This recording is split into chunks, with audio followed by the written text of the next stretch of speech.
سلام، امروز قراره 3 تا از موومنت های کارآمد رو با هم اجرا کنیم. برو بریم. خب بچه ها، اولین موومنتی که میخوایم بریم خیلی کارآمده و بهش میگم موومنت بک اسلاید.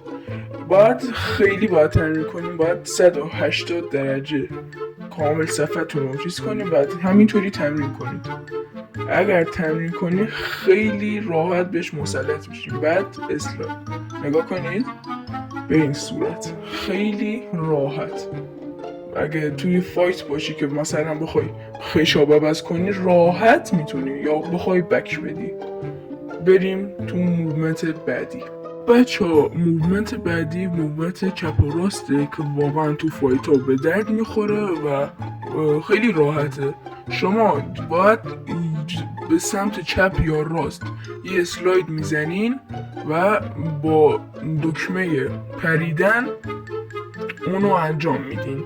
خیلی راحته. با اگه مسلط بشین خیلی تو فایت ها به درد میخوره و نگاه کنید، باید تمرین کنید و خیلی به درد میخوره. تا بریم موومنت بعدی فعلا.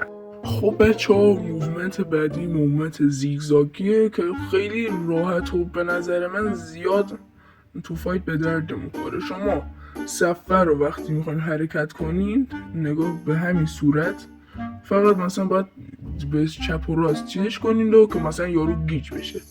به اون صورت رو اگه تونستین مثلا به وسطش میتونین بک اسلاید بزنید، تو بروکنی، هر کاری که دوست دارین کنید.